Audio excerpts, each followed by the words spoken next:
अगर केमिस्ट्री में फेल होने का डर लग रहा है तो ये वीडियो बहुत ही सोच समझ करके कमजोर बच्चों के लिए मैंने बताया है कि जिनको केमिस्ट्री या तो समझ नहीं आता या तो साल भर से कुछ तैयार नहीं किए हैं, अब समय भी नहीं बचा है क्यों तैयार कर सके, और पूरी बुक को अगर कवर करने की कोशिश करेंगे तो बिल्कुल हो नहीं पाएगा। इसलिए मैंने कुछ ऐसे चीजें सेलेक्टेड लेकर के आया हूं कि बस उतना अगर कर लोगे तो तुम्हारा बेड़ा पार आराम से हो जाएगा।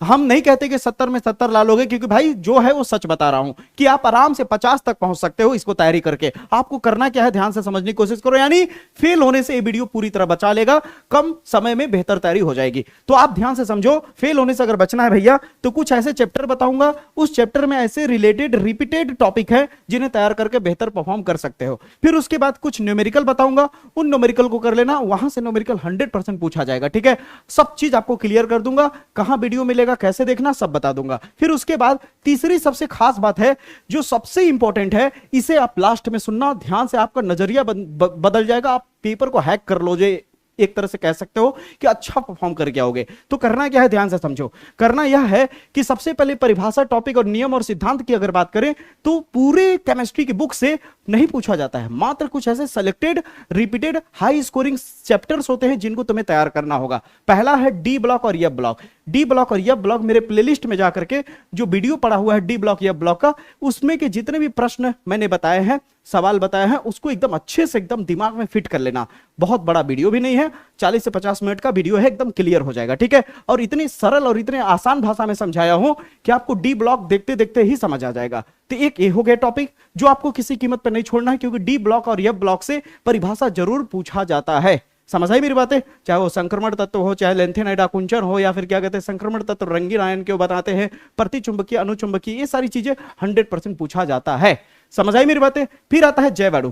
जैवाणु में मैंने यहां कोई टॉपिक नहीं लिखा है। जैवाणु में क्या करना है आपको कि जितना भी मेरे वीडियो में जैवाणु में मैंने बताया, चाहे न्यूक्लिक अम्ल क्या होता है, एमिनो क्या होता है, ग्लूकोज क्या होता है, डी ग्लूकोज, डी फ्रक्टोज की संरचना क्या होती है, प्राथमिक द्वितीयक तृतीयक प्रोटीन क्या होता है, डीएनए का स्ट्रक्चर क्या है, जो पूछा जाता है वो इस वीडियो में आपको मिल जाएगा। और मैं ईमानदारी से कहूं तो जैवाणु से अच्छा खासा मार्क्स उठा लोगे। ठीक है, जैवाणु से जो बताया हूं उनमें से फंसना ही फंसना है, रोक ही नहीं सकता कोई। ठीक है, फिर आती है बारी पूरी केमिस्ट्री का एक और ऐसा चैप्टर है वायरल, जहां से तुम्हें पक्का इन चारों में से कोई ना कोई 100% पूछा ही जाएगा, इसे कोई रोक ही नहीं सकता। अब वो है क्या? लिगेंड या फिर लिगेंड का प्रकार टच कर देगा तुम्हारे सैंपल पेपर में। और अगर बात बाय डिफॉल्ट अगर तुम्हारे पेपर में, एग्जाम के पेपर में अगर ये नहीं आया तो बर्नर सिद्धांत आ जाएगा।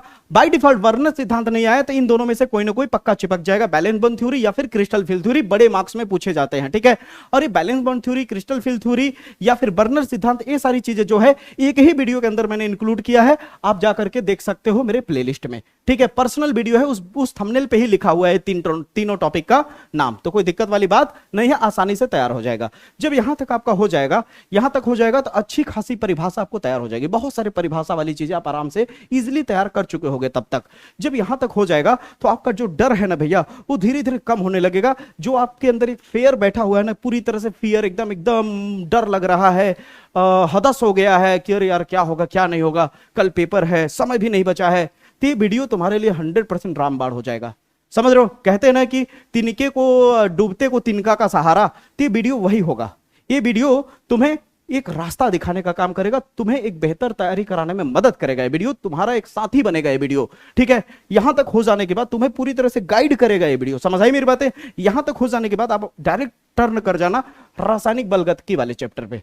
रासायनिक बलगतिकी वाले चैप्टर में ज्यादा कुछ तैयार नहीं करना है, कोटि और आणविकता में अंतर तैयार कर लेना, यानी अभिक्रिया की कोटि और आणविकता में अंतर क्या होता है वो तैयार कर लोगे। फिर शून्य कोटि की अभिक्रिया के वेग स्थिरांक का व्यंजक कैसे प्राप्त किया है, मेरा वीडियो मिल जाएगा उसमें। फिर उसके बाद प्रथम कोटि की अभिक्रिया का व्यंजक प्राप्त कैसे किया जाएगा, वो ये दोनों किसी कीमत पे मत छोड़ना, क्योंकि याद रखना इनमें से कोई ना कोई एक डेरिवेशन जरूर पूछा जाता है। ठीक है, फिर उसके बाद अभिक्रिया के वेग को परिभाषित कीजिए, ये पूछा जा सकता है। यानी तुम्हें ये 4 क्वेश्चन बस तैयार करने पूरे चैप्टर से, मत करो पूरा तैयार, केवल 4 क्वेश्चन ही तैयार कर लो। समझ रहे हो? फिर आता है वैद्युत रसायन। जब आप वैद्युत रसायन के अंदर इंटर करोगे तो वैद्युत रसायन में अगर बात करूं तो सबसे वायरल और सबसे इंपॉर्टेंट जो है वो है फैराडे का नियम, वो है फैराडे का दोनों नियम। फैराडे का दोनों नियम बहुत ही वायरल, बहुत ही सटीक है और ये एग्जाम में पूछा जाता है। फिर दूसरे नंबर पे अगर सबसे इंपॉर्टेंट है तो वो है आपका मोलर चालकता और विशिष्ट चालकता। मोलर चालकता को परिभाषित कीजिए, जैसे हम इस तरह से लिखते हैं मोलर चालकता को, समझ रहे हो? इस तरह से इसको परिभाषित करने को बोलेगा, पूरी तरह से मोलर चालकता क्या होता है। समझ आए मेरी बातें? मोलर चालकता क्या होता है, और इस पे न्यूमेरिकल पूछा जाता है। समझ आई मेरी बातें। फिर उसके बाद निर्नष्ट समीकरण देख लेना, ठीक है, सब वीडियो में मिल जाएगा, कोई दिक्कत वाली बात नहीं है, खोजने मिलने की जरूरत नहीं, प्लेलिस्ट में पूरा स्टेप बाय स्टेप डाला गया है, ठीक है। यहां तक क्लियर हुआ, यहां तक क्लियर हुआ, कोई दिक्कत नहीं। जब यहां तक कोई दिक्कत नहीं है, जब यहां तक कर लोगे तो तुम्हारा परिभाषा वाला काम लगभग खत्म हो जाएगा, ठीक है, परिभाषा वाला काम खत्म हो जाएगा। मात्र केवल बचेगा वो तुम्हारा बिलियन चैप्टर। बिलियन चैप्टर में बहुत कुछ तैयार करने की जरूरत नहीं, क्योंकि उतना ज्यादा समय नहीं है। अगर तुमने पहले से तैयार रखा है करके तो तुम्हारे लिए बहुत अच्छी बात है, तब तो खुशखबरी है, केवल रिवीजन करना रहेगा, ठीक है। और अगर तैयार करके नहीं रखा है तो तुम उतना सारा अब नहीं चाह के भी तैयार कर पाओगे तुम, ठीक ना। तुम्हारे अंदर अब कोई शक्ति नहीं आ जाएगी अदृश्य शक्ति की, क्या कहते हैं, एक दिन में पूरी बुक खा लोगे, ठीक है। क्योंकि जो मैं बोलता हूं सच बोलता हूं, कड़वा लगेगा थोड़ा लेकिन बिल्कुल सही है, समझ रहे हो मेरे भाई। क्योंकि देखो, एक बड़ा भाई होने के नाते, एक आपका बड़ा भाई होने के नाते आपको सही ही राय दूंगा, समझ रहे हो, आपको भ्रम में नहीं रखूंगा। तो एक होता है मोलरता, मोललता और मोल प्रभाज, ये तीनों में से कोई ना कोई एक पक्का पूछा जाता है, ठीक है। कभी कभी तो मोललता और मोललता दोनों को एक साथ पूछ लेता है, ठीक है। और कभी कभी तो ऐसे करके 3 प्रश्न बना देगा, 1 2 3, फर्स्ट सेकंड थर्ड करके ऊपर में लिखेगा, तीनों को संक्षिप्त वर्णन कीजिए, समझ रहे हो। अब बड़े मार्क्स में डाल देगा इसको 3-4 नंबर में। फिर उसके बाद आता है पराशरण दाब। पराशरण दाब के साथ साथ वानठाप गुणांक तैयार कर लेना, वानठाप गुणांक तैयार कर लेना। जब इतना हो जाएगा तो महत्वपूर्ण नियम की बात आएगी। अब आप देखोगे तो अभी यहां तक मैं कहीं भी महत्वपूर्ण नियम नहीं लिखा हूं। महत्वपूर्ण नियम और परीक्षण, महत्वपूर्ण नियम और परीक्षण देखो इस वीडियो में मैंने डाला है, जो कि क्या कहते हैं लगभग 6 से 7 घंटे के अंदर, या कह लो 10 घंटे के अंदर 1,10,000 से ज्यादा लोग अभी तक देख चुके हैं इस वीडियो को। इतना पावरफुल, इतना बेहतर वीडियो है, कंटेंट में दम है मेरे भाई, ठीक है। इसको करीबन 1 लाख से ज्यादा लोग आधे दिन में देखे हैं, और इंपॉर्टेंट है इसलिए देखे हो क्योंकि वो जान रहे हैं बच्चे कि राउल्ट का नियम, कोलराउस का नियम, फैराडे का नियम, हेनरी का नियम, इनमें से कोई ना कोई पक्का चिपकाता है। परीक्षण की बात करें तो ल्यूकोस परीक्षण, टॉलन अभिकर्मक, फेहलिंग विलियन, क्या लिखा है, कार्बोलिन एमिन परीक्षण, और क्या कहते हैं फिनॉल परीक्षण, इनमें से कोई ना कोई पक्का पूछा जाता है। तो इसे अगर तैयार कर लोगे तो तुम्हारा नियम और परीक्षण क्लियर हो जाएगा, ठीक है। यहां तक तैयार होने के बाद अगले पे चले जाना तुम केमिस्ट्री के नेमिंग रिएक्शन में, क्योंकि अब उतना समय नहीं बचा है कि तुम कैसे प्राप्त करें, क्या होता है जब ये सारी चीजों को तैयार करो, तो सब चीज छोड़ करके नेमिंग रिएक्शन में ज्यादा फोकस कर देना। अगर समय बचे तब जाकर के क्या होता है जब कैसे प्राप्त करें उसे देख लेना। और बाय डिफॉल्ट अगर तुम्हें बिल्कुल रिएक्शन समझ नहीं आता है, रटना पड़ता है, करना पड़ता है, तो मेरे रिएक्शन वाले वीडियो में जाकर के देख सकते हो। अब मैं तुम्हें ये नहीं कहूंगा कि पूरी रिएक्शन तैयार कर लो, क्योंकि अब उतना समय नहीं है। अगर पूरी रिएक्शन तैयार की हो तब तो बहुत मजे की बात, मैंने बोला ना कि अगर तुम तैयार किए हो तब तो बहुत अच्छी बात है, और अगर बिल्कुल तैयार नहीं है, एकदम जीरो पे हो अभी, और डर एकदम सता रहा है अंदर से कि मैं लटक जाऊंगा, फेल हो जाऊंगा, तो ये वीडियो तुम्हारे लिए रामबाण है। जैसा कि मैंने बोला कि तुम क्या करना कि मेरे भाई बहन, नेमिंग रिएक्शन किसी कीमत पे आप मत छोड़ना, ठीक है। इसमें 15 वायरल नेमिंग रिएक्शन बताया हूं, और इससे बाहर तुम्हारा नहीं जाएगा, इससे बाहर नहीं जाएगा, डरने वाली कोई बात नहीं है मेरे भैया।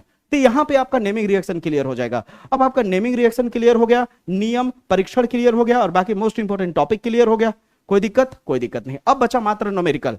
तो न्यूमेरिकल वाले सेक्शन में जाकर के तुम्हें 4-5 वीडियो दिखेगा, चैप्टर वाइज भी दिखेगा, और एक ही वीडियो में टोटल न्यूमेरिकल दिखेंगे। तो एक ही वीडियो में जो टोटल न्यूमेरिकल वाले होंगे उसे मत छोड़ना, उसे देख लेना, समझ रहे हो। और थोड़ा डिटेल में सीखना चाहते हो कि नहीं सर, अगर मैं एक एक चैप्टर को पकड़ूंगा तो शायद ज्यादा डीपली तरीके से सीख पाऊंगा, तो ये वाला पकड़ लेना, और अच्छा है, तुम्हारी विचारधारा और अच्छी बात है, ये तो और अच्छी बात है। इतना करोगे तो इतना करने में तुम्हें देखो 12 से 13 घंटे आराम से जाएंगे, ठीक है। और तुम्हारे पास उतना समय है भी, तो समय का व्यर्थ खोने की जरूरत नहीं है। जैसे मैंने टेक्निक बताया, जिस टेक्निक पे बताया इसको अप्लाई करो, और एकदम तुरंत ही तैयार करना शुरू कर दो मेरे बच्चों, ठीक है। क्योंकि मैं वो टीचर हूं, वो आपका भाई हूं, कि मैं तेज बच्चों के साथ साथ मैं उन बच्चों को भी फील करता हूं, महसूस करता हूं, जो किसी कारणवश बेचारे नहीं पढ़ पाए, या फिर हो सकता उन्हें अच्छी फैकल्टी नहीं मिली।